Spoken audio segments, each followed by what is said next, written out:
Dirijo-me hoje em especial aos rapazes de 12 a 25 anos que portam o sacerdócio de Deus. Nós pensamos muito em vocês e oramos por vocês. Certa vez contei a história de um neto de 4 anos que deu um empurrão no irmãozinho. Depois de consolar aquele que chorava, minha esposa Kathy voltou-se para o de 4 anos e perguntou pensativamente: "Por que você empurrou seu irmãozinho?" Ele olhou para a avó e disse: "Mimi, sinto muito. Perdi meu anel do CTR e não consigo escolher o que é certo."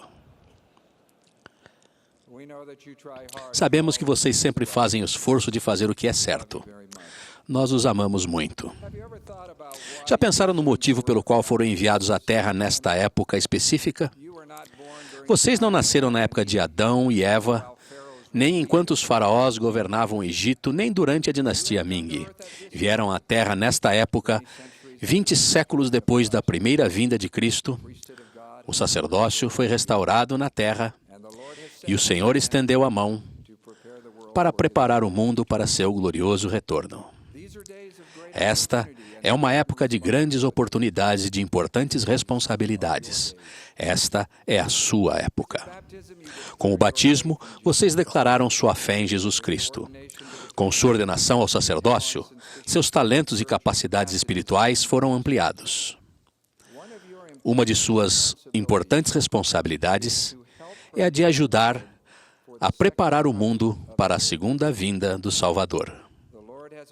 O Senhor nomeou um profeta, o presidente Thomas S. Monson, para dirigir o trabalho de seu sacerdócio.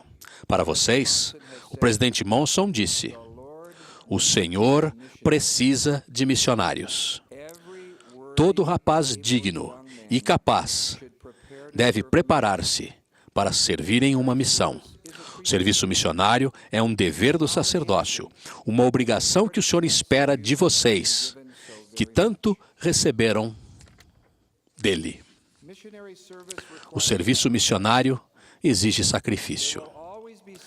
Sempre haverá algo que deixarão para trás ao aceitarem o chamado do profeta para servir. Aqueles que acompanham os jogos de rugby sabem que a equipe All Blacks da Nova Zelândia, nome que lhes foi dado por causa da cor de seu uniforme, é o mais famoso time de rugby de todos os tempos. O privilégio de ser escolhido para integrar os All Blacks da Nova Zelândia seria comparável de participar da seleção da Copa do Mundo de futebol. Ou talvez até do basquetebol da BYU. Em 1961, aos 18 anos de idade, sendo portador do sacerdócio arônico, Sidney Gowen estava se tornando um astro do rugby.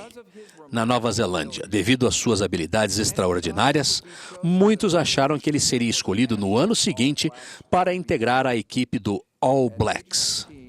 Aos 19 anos, no momento crítico de sua carreira ascendente no rugby, Sidney declarou que iria abandonar o esporte para servir missão. Alguns o chamaram de louco, outros o chamaram de tolo. Alegaram que aquela oportunidade no rugby nunca aconteceria de novo. Para Sid, o importante não era o que ele deixava para trás, mas a oportunidade e a responsabilidade que havia pela frente. Ele tinha o dever do sacerdócio de oferecer 2 anos de sua vida para declarar a realidade do Senhor Jesus Cristo e de seu evangelho restaurado. Nada, nem mesmo a chance de jogar na seleção nacional, com toda a consagração que isso lhe proporcionaria, o impediria de cumprir aquele dever. Foi chamado por um profeta de Deus para servir na missão Canadá Ocidental. Há 48 anos, neste mês, o jovem Elder Sidney Gowen, de 19 anos, partiu da Nova Zelândia para servir como missionário da Igreja de Jesus Cristo dos Santos dos Últimos Dias. Sid contou-me uma experiência pessoal que teve em sua missão. Era noite, e ele e o companheiro estavam prestes a retornar ao apartamento. Decidiram visitar mais uma família. O pai os deixou entrar, e o Elder Gowen e seu companheiro prestaram testemunho do Salvador. A família aceitou um livro de Mórmon. O pai o leu a noite inteira. 1 semana e meia depois, o pai tinha completado a leitura do livro de Mórmon, de Doutrina e Convênios e de A Pérola de Grande Valor. Poucas semanas depois, a família foi batizada. Uma missão, em vez de uma posição, no time de All Blacks da Nova Zelândia. Sid respondeu: a bênção de levar o Evangelho para as pessoas é muito maior do que qualquer sacrifício que você venha a fazer. Vocês provavelmente estão se perguntando o que aconteceu com Sid Going depois da missão? O mais importante? Um casamento eterno com sua namorada Colleen, 5 nobres filhos e uma geração de netos. Por toda a vida ele confiou em seu Pai Celestial, guardou os mandamentos e serviu ao próximo. E o rugby? Depois de sua missão, Sid Going tornou-se um dos melhores zagueiros da história do All Blacks, disputando 11 campeonatos, atuando por muitos anos como capitão do time. Será que Sid Going era bom? Ele era tão bom que sua agenda de treinos e jogos foi alterada, porque ele não jogava aos domingos. Sidney era tão bom que a rainha da Inglaterra reconheceu sua contribuição para o rugby. Era tão bom que um livro foi escrito a respeito dele intitulado Super Sid. E se Sid não tivesse recebido essas honras depois da missão? Um dos maiores milagres do serviço missionário desta igreja é ver que Sid Going e milhares de missionários como ele nunca perguntaram: o que eu ganho com minha missão? Mas sim, o que posso oferecer. Sua missão será uma oportunidade sagrada de conduzir pessoas a Cristo e ajudar a preparar o mundo para a segunda vinda do Salvador. O Senhor falou há muito tempo da preparação necessária para a sua segunda vinda. Para Enoque ele declarou: e justiça enviarei dos céus, e verdade farei brotar da terra. E justiça e verdade farei varrerem a terra como um dilúvio, a fim de reunir meus eleitos dos 4 cantos da terra. O profeta Daniel profetizou que nos últimos dias o Evangelho iria rolar até os confins da terra, como uma pedra cortada sem auxílio de mãos. Nefe falou da igreja dos últimos dias, que teria poucos membros, mas estaria espalhada por toda a face da terra. O Senhor declarou nesta dispensação: sois chamados para efetuardes a reunião de meus eleitos. Meus jovens irmãos, sua missão é uma grande oportunidade e responsabilidade, importante para essa coligação prometida e vinculada a seu destino eterno. Desde os primórdios da restauração, os irmãos levam muito a sério seu encargo de proclamar o Evangelho. Em 1837, apenas 7 anos depois da organização da igreja, numa época de pobreza e perseguição, foram enviados missionários para ensinar o Evangelho na Inglaterra. Nos anos seguintes, havia missionários pregando em lugares como Áustria, Polinésia Francesa, Índia, Barbados, Chile e China. O Senhor abençoou esse trabalho e a igreja está sendo estabelecida no mundo inteiro. Esta nossa reunião está sendo traduzida para 93 idiomas. Somos gratos pelos 52.225 missionários de tempo integral que servem em mais de 150 países. O sol nunca se põe sobre os missionários justos que prestam testemunho do Salvador. Pensem na força espiritual de 52.000 missionários, investidos com o Espírito do Senhor, declarando destemidamente que nenhum outro nome se dará, nenhum outro caminho ou meio pelo qual a salvação seja concedida aos filhos dos homens, a não ser em nome e pelo nome de Cristo. Expressamos gratidão às dezenas de milhares de missionários que retornaram do campo e que ofereceram e continuam a oferecer o melhor de si.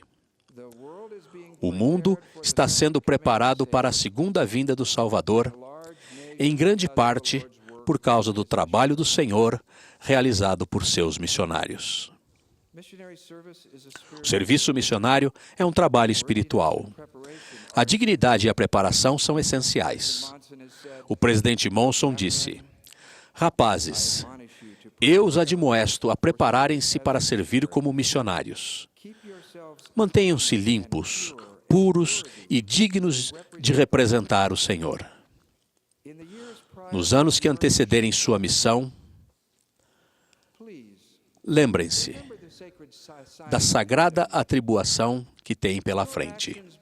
Suas ações, antes da missão, vão influenciar em muito o poder do sacerdócio que levarão para a missão. Preparem-se bem. O presidente Monson disse que todo rapaz digno e capaz deve preparar-se para servir uma missão. Em certos casos, devido à saúde ou outros motivos, talvez o rapaz não possa servir. Vocês saberão se têm capacidade para servir conversando com seus pais e com o bispo. Se esse for seu caso, por favor, não se sintam menos importantes em relação ao nobre compromisso que têm diante de vocês. O Senhor é muito generoso com aqueles que o amam e Ele abrirá as portas para vocês. Alguns talvez estejam se perguntando se são muito velhos para servir. Um amigo meu da China conheceu a igreja no Camboja quando tinha mais de 20 anos. Ele se perguntava se ainda deveria pensar em servir missão.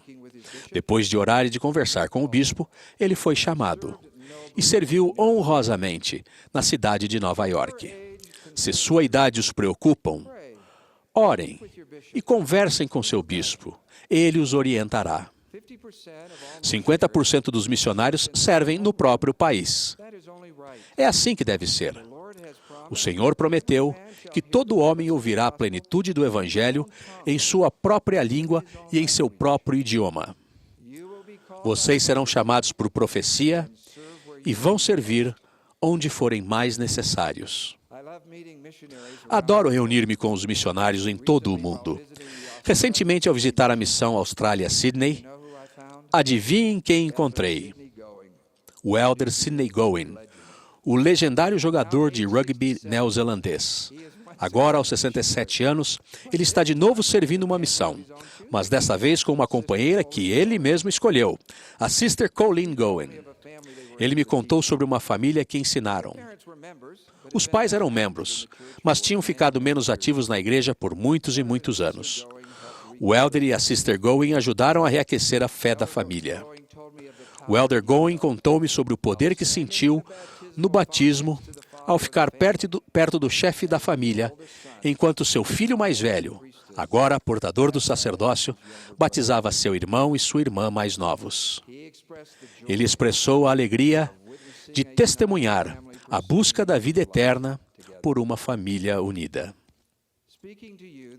Falando a vocês, a primeira presidência declarou: vocês são espíritos escolhidos que nasceram nestes dias em que as responsabilidades e oportunidades, assim como as tentações, são as maiores. Oramos por vocês, para que possam realizar o grande trabalho que se encontra à sua frente, para que possam ser dignos e dispostos de levar adiante as responsabilidades de edificar o reino de Deus e preparar o mundo para a segunda vinda do Salvador.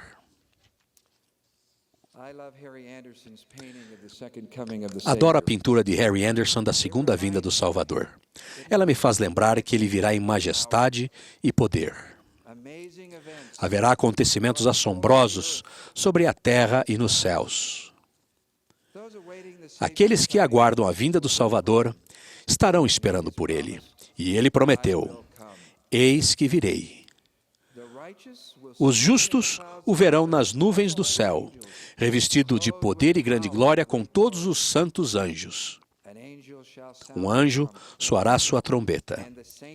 E os santos, dos 4 cantos da terra, serão arrebatados para encontrá-lo.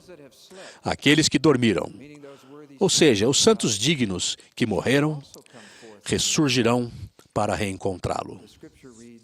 Lemos nas Escrituras: o Senhor assentará o pé sobre o monte e fará soar sua voz, e todos os confins da terra ouvi-la-ão. Meus jovens irmãos no sacerdócio, presto-lhes testemunho da grandiosidade, mas acima de tudo, da certeza desse magnífico acontecimento. O Salvador vive. Ele vai voltar à terra. E quer que deste lado do véu ou do outro, todos nós vamos nos regozijar com sua vinda. E daremos graças ao Senhor por Ele ter nos enviado à terra nesta época, para cumprir nosso sagrado dever de ajudar a preparar o mundo para a sua volta. Em nome de Jesus Cristo. Amém.